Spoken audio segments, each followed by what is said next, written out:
हरे कृष्णा। चैत्र मास के कृष्ण पक्ष में आने वाली पाप मोचनी एकादशी की आप सबको शुभकामनाएं। यह एकादशी हर प्रकार के पापों का नाश करती है। इसका पालन करने वाले मनुष्य न सिर्फ भगवान श्री हरि की विशेष कृपा प्राप्त करते हैं, अपितु वे अपने इस जन्म मृत्यु के चक्र से भी मुक्त हो सकते हैं। अगर इस एकादशी का पूर्ण श्रद्धा और निष्ठापूर्वक पालन किया जाए तो चलिए ऐसी हर प्रकार के पापों का नाश करने वाली पाप मोचनीय एकादशी के उपलक्ष्य में हम उससे जुड़ी हुई इस सुंदर पौराणिक कथा का श्रवण करते हैं। आइए आज की पाप मोचनी एकादशी व्रत कथा आरंभ करते हैं। युधिष्ठिर महाराज ने भगवान श्री कृष्ण से पूछा, हे केशव, आपने मुझे आमलक की एकादशी का वर्णन तो कह सुनाया, अब कृपया आप मुझे चैत्र मास के कृष्ण पक्ष में आने वाली पाप मोचनी एकादशी के विषय में बताएं। युधिष्ठिर महाराज का प्रश्न सुनकर मधुसूदन श्री कृष्ण ने कहा, हे राजन, एक समय की बात है जब लोमस ऋषि ने राजा मांधाता को इस पाप मोचनी एकादशी की महिमा सुनाई थी। चैत्र मास के कृष्ण पक्ष में आने वाली इस एकादशी के पालन से समस्त पापों का नाश हो जाता है और व्यक्ति अष्ट सिद्धि को भी प्राप्त कर सकता है। अब मैं तुम्हें लोमस ऋषि द्वारा सुनाई गई पौराणिक कथा का वर्णन सुनाता हूँ। ध्यानपूर्वक सुनो। यह कहकर भगवान श्री कृष्ण ने लोमस ऋषि द्वारा सुनाई गई कथा कहना प्रारंभ किया। अनेक वर्षों पूर्व की बात है। देवताओं के कोषाध्यक्ष कुबेर के पास चैत्र रथ नाम का एक अत्यंत सुंदर उपवन था। संपूर्ण वर्ष के दौरान वहां वसंत ऋतु छाई हुई रहती थी और इस कारण से वहां अनेक अप्सराएं, गंधर्व, किन्नर आदि विचरण करते रहते थे। देवतागण भी चैत्र और वैशाख मास में वहां भ्रमण करने आते। उसी उपवन में शिव जी के परम भक्त मेधावी ऋषि तपस्या करते थे। अनेक अप्सराओं ने उनकी तपस्या भंग करने का प्रयास किया था, लेकिन वे निष्फल रही थी। इसलिए मंजू घोषा नामक एक अप्सरा ने उनकी तपस्या भंग करने का निश्चय किया। मंजू घोषा वहीं ऋषि के आश्रम के पास कुटिया बनाकर रहने लगी। प्रतिदिन वह अपने गायन और नृत्य से ऋषि को आकर्षित करने का प्रयास करती रहती। कुछ समय पश्चात शिवजी के शत्रु कामदेव भी वहां आ गए और वे भी मेधावी ऋषि के ऊपर अपने बाण चलाकर उन्हें परास्त करने का प्रयास करने लगे। अब देखिए, आप सब जानते हैं कि जब शिवजी ने दक्ष के यज्ञ कुंड में अपनी पत्नी सती देवी को खो दिया था तो उसके पश्चात उन्होंने ससुर दक्ष को बकरे का सिर देकर स्वयं 60,000 वर्षों तक तपस्या करने चले गए थे। उस समय ब्रह्मा जी ने शिव जी का ध्यान भंग करने के लिए कामदेव को बुलाया था। कामदेव ने शब्द, स्पर्श, रूप, गंध इत्यादि अपने हर प्रकार के बाणों द्वारा शिवजी के ध्यान को भंग करने का प्रयास किया था। उस समय शिवजी को कामदेव के ऊपर अत्यंत क्रोध आया था और उन्होंने अपने तीसरे नेत्र के द्वारा कामदेव को भस्म कर दिया था।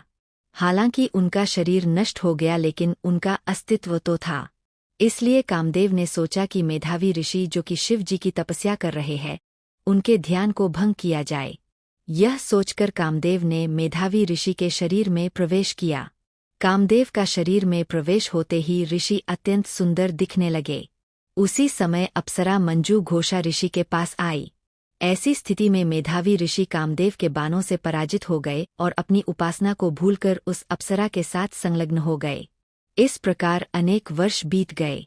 जब मंजू घोषा ने देखा कि ऋषि का पतन हो चुका है तो उसने स्वर्ग वापस लौटने का निर्णय किया और ऋषि से आज्ञा मांगते हुए कहा, हे ऋषिवर, अब आप मुझ पर दया करें और मुझे स्वर्ग लौटने की अनुमति दें। मंजू घोषा की बात सुनकर ऋषि ने कहा, हे सुंदरी, तुम अभी संध्या में ही तो आई हो, रात्रि यहीं पर रुक जाओ, प्रातः काल चली जाना। इस प्रकार मंजू घोषा ऋषि के साथ 57 वर्ष 9 महीने और 3 दिन तक रही।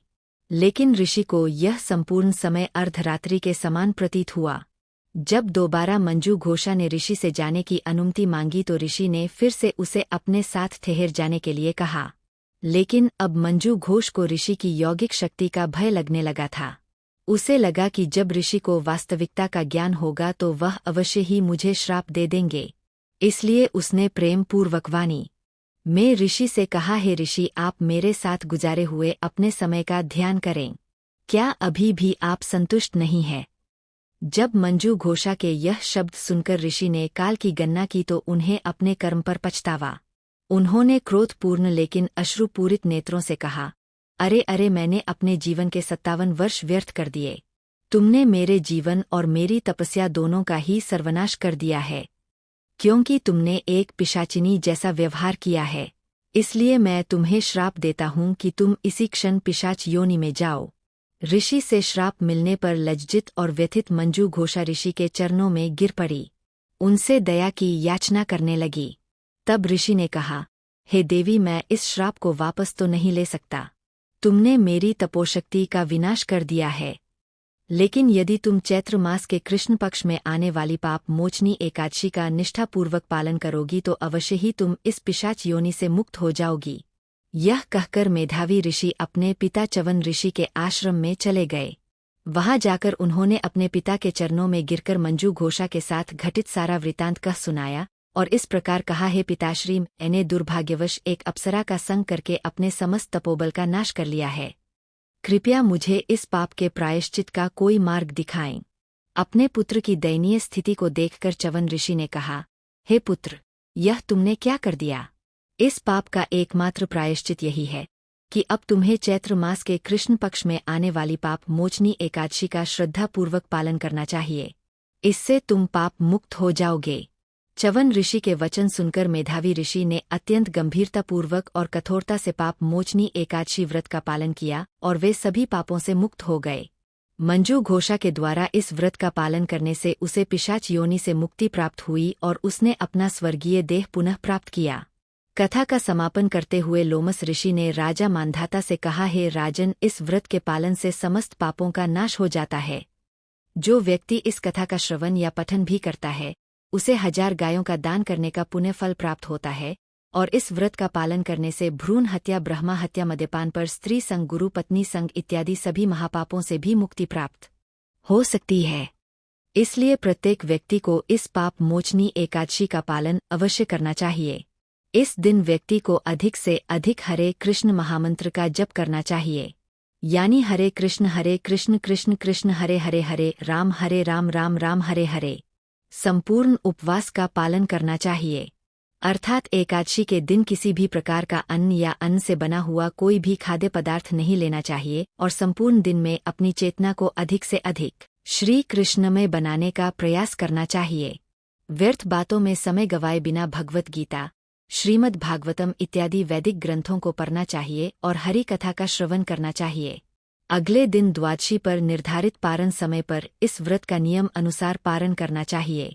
इस व्रत की संपूर्ण व्रत विधि और पारण कैसे करें यह जानने के लिए आप हमारे चैनल के पिछले वीडियो देख सकते हैं। तो यह थी पाप मोचनी एकादशी की पौराणिक कथा। अगर आपको यह अच्छी लगी है तो उसे अपने मित्रों और परिवारजनों के साथ भी शेयर करिए और उन्हें भी इस एकादशी कथा का श्रवण करने का पुण्य फल प्रदान करिए। और जैसा कि आप जानते हैं, हम इस चैनल पर एकादशी से जुड़ी हुई और अन्य पौराणिक कथाओं को यथार्थ रूप में हमारे शास्त्रों से प्रमाणभूत रूप में आपके समक्ष प्रस्तुत करने का प्रयास करते हैं, और वह भी बिना किसी मिलावट के। और हमारा अभियान यही है कि हम अपनी वैदिक कथाओं और शिक्षाओं का उसी स्वरूप में प्रस्तुतिकरण करें जिस स्वरूप में उन्हें वास्तव में लिखा गया है। तो अगर आप भी हमारे इस अभियान में जुड़ना चाहते हैं या फिर हमारी सहायता करना चाहते हैं, इससे हमें आने वाली कथाओं को बनाने में सहायता मिलेगी।